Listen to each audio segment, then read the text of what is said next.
championship tonight in Houston, NRG Stadium. UConn, they're back. And also San Diego State, who has had a great run. What a dramatic win for them against Florida Atlantic on Saturday in the semifinal. David Borges, the Connecticut Post, joins us on 365 Sports. David, when do you think UConn, they've been on this long stretch, and they were, a 4 seed or whatever it was. When did they actually, in your opinion, show they had this ability to make this run again? Well, to be honest with you, they showed it back in November when they went out to the PK Invitational in Portland, which had a really good field, and they beat Oregon by about 25 in Portland. Then they beat Alabama, who ended up being the number 1 overall seed in the NCAA tournament. They beat them handily by 15, and they romped over Iowa State to win the title, and they won that game by about 18 points. They were 14-0.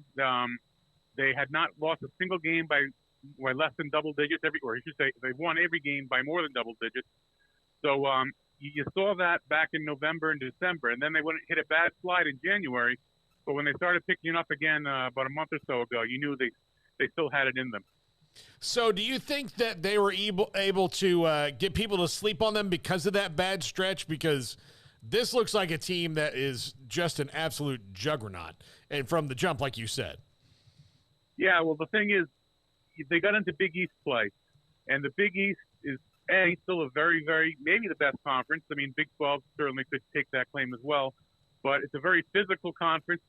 Teams are on, physical games, tough, defensive-oriented games, a lot of them. So they got caught up in kind of the slog of the Big East and played it and lost some road games. It's always hard to win road games in any league, and certainly in the Big East. And they ended up losing 6 out of 8 at one point. It's hard to believe that when you see them now, right? But I think it was just the fact that they were in the Big East and teams knew them well. And once they got out of league play, and with different officiating, different teams that didn't know them quite as well, less physical play, they've really started to dominate again. Dave, what did you think? Dave, what did you think of the way the Miami game went down? Well, I mean, I thought Miami would give them a challenge, and in a sense they did. I mean, they've been their closest opponent so far. They only lost by 13. The thing is, UConn has just so many weapons, and their big men. If you try to stop their big men, Adama Sanogo and Donovan Clingan, the best 1-2 center punch in the country. UConn's got guards that can kill you from 3. They've got slashers like Andre Jackson Jr. So, the depth really just wore Miami out the other night, and that's really been wearing a lot of teams out all season. Dave, it's one of those things that there are – college football has their country club, Blue Bloods. College basketball has theirs. I've thought of UConn, no question, with the run they've had, with what they've had 4 national titles and what they're doing. As a Blue Blood, have you gotten kind of a kick out of the question that some people ask whether they are or not? Well, I kind of understand it because – they're new blood, so to speak. I mean, they've had all their success in the last 25 years, which I suppose is a long time, but it's not like, UCLA, Kentucky, Kansas. And I think the other 2 things are, there's a certain – I think people – first of all, they've had some real down years. Most particularly the last 10 years, they were really down. And some of the other Blue Bloods maybe don't get to, have really struggled that much for a long period of time.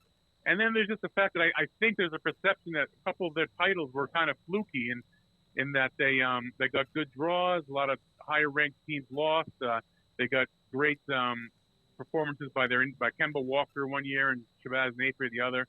I disagree with that premise, but I think that's kind of maybe a little bit of a narrative which is why some people don't consider them a blue blood.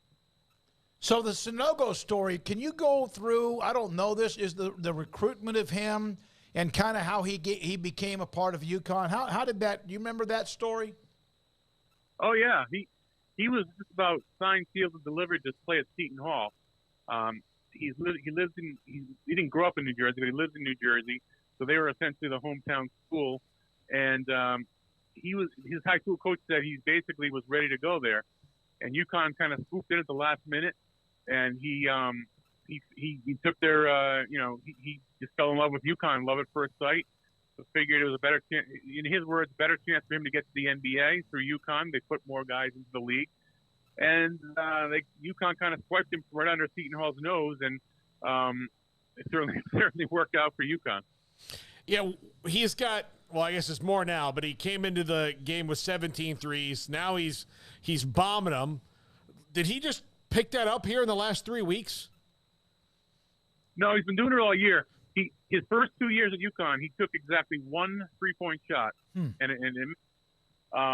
but he knows that a 6'9" center is not going to cut it in the NBA, unfortunately, and you got to expand your range a little bit and show you can step out and hit threes, hit even the mid-range jumper. So he worked on that all summer, and he's been doing that all season, and he shoots about 35% from three, which is certainly respectable. And he doesn't have great form. He doesn't look like Dirk Nowitzki or anything out there, but he hits them at a pretty good rate. So no, but he really has been doing this all season long. Dave, what are your thoughts on the Aztecs and the challenge in front of the Huskies later on tonight?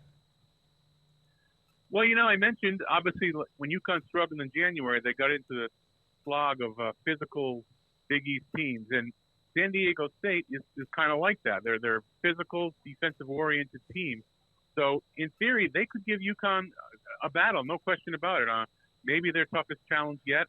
I think they can keep it close. I think they can win tonight. But it's hard to pick against UConn given their the run they're on and their depth. And you got you shut 2 or 3 guys down. There's 2 or 3 guys coming off the bench that can kill you as well. So, but I do think I like San Diego State. I like their toughness, their defensive orientation, and they'll give UConn a good challenge. So Dan Hurley's the coach. We know the Hurley family. His dad coached. We know Bobby's history with what he did as a player, but also now as a coach. Give us an idea of who Dan Hurley might be as far as what you've gotten to know about him. Oh, wow. That's a tough one. I'm not sure Dan Hurley knows who he is.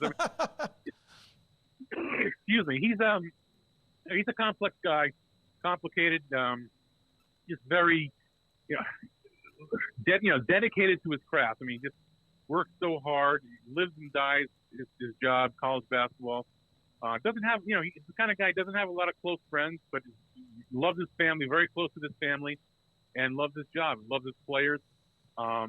He can get tough on referees. He's overdone that in the past. He can be a little thin-skinned at times, but he's just done a tremendous job as a coach this year, and he's kind of stepping out of the shadows of his older brother, as well as his Hall of Fame father. Thank you, David. Appreciate it. Enjoy NRG Houston and the championship. That's Connecticut Post columnist. Again, David Borges with us on UConn and San Diego State. The fact that they met earlier this year, that's one thing.